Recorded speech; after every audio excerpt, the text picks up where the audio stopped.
My name is Kaan Orgunmat, and I'm a filmmaker. I try to write screenplays, and currently I'm trying to get support for this screenplay and get it done by the end of the summer. The Wake Up Chirp is about a boy who feels stuck at his grandfather's house and spends the summer vacations there. One day he accidentally discovers that the crickets around the house communicates with him through Morse code. And then this leads him, the crickets help him for his struggles and his mother's struggles at this specific time. So it's about that. It's about this journey of discovering the secret communication and him going through the struggles with the help of the crickets.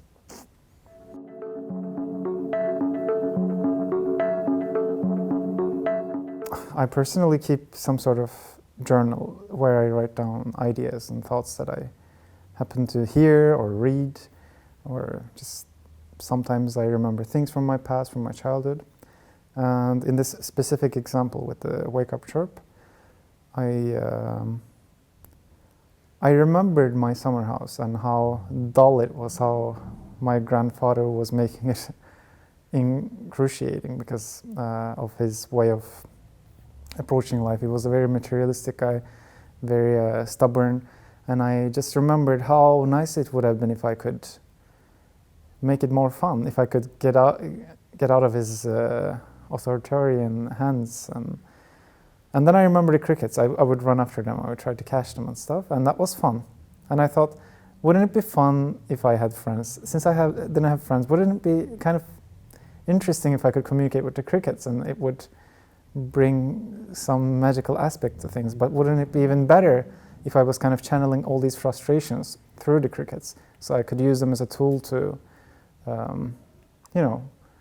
grow in some ways? That, okay, this shitty situation is because of these reasons, and I can actually come over it in some ways. So I don't know, this specific idea, how it kind of came to me. But as I told you, I usually write down ideas, and sometimes months later they evolve further.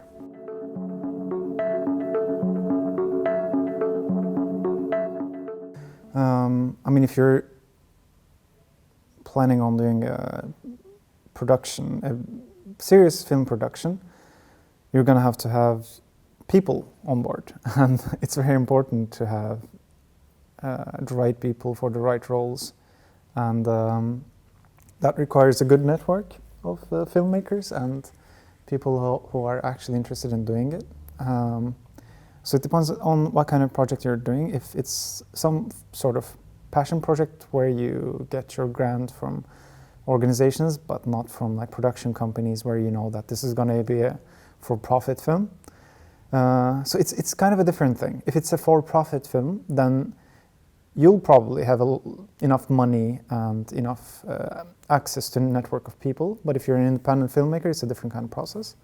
So in that perspective, I would start talking to people who I've worked with first, see if they're available for this preliminary time of shooting, or like production, pre-production and all that.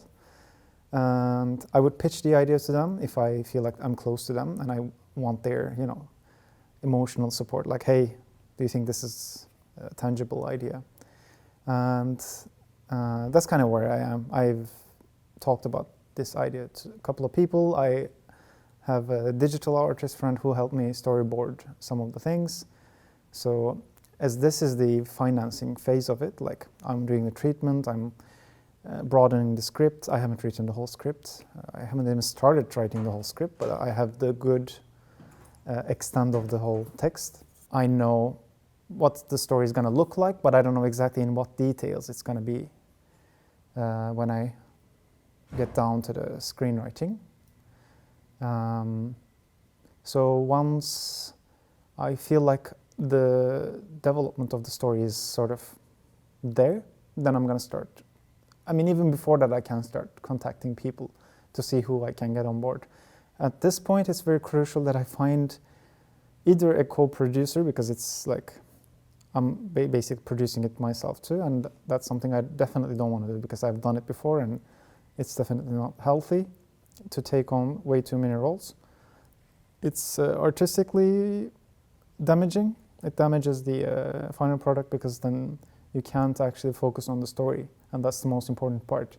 If you're focusing on bringing enough coffee to people or carrying lights here and there, you're basically drained by the end of the day, and it takes away from the goal of the story, and that's the most important part. That needs to come out in the end.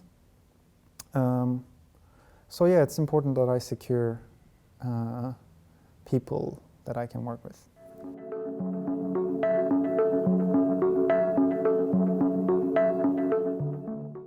Filmcentrum Syd feels like the place I can fall back to if I feel like I'm stuck.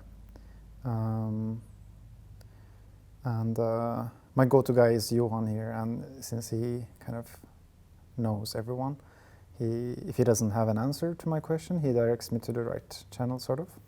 So it's kind of in general go-to place. And in the beginning, during my studies, I actually used this exact room for the for the casting processes for some films that I produced. Even for my own graduation film project, I use this space every once in a while to do castings or like just to have meetings and stuff. So it's a very multi-purpose room, and it's very nice to have access to. Other than that, yeah, getting coaching, and we did this pitching thing where we got a little bit of money, and I know that we get also technical support. We get discount on some of the equipments and all that. So yeah, I mean, it's just overall covering the needs of a basic independent filmmaker.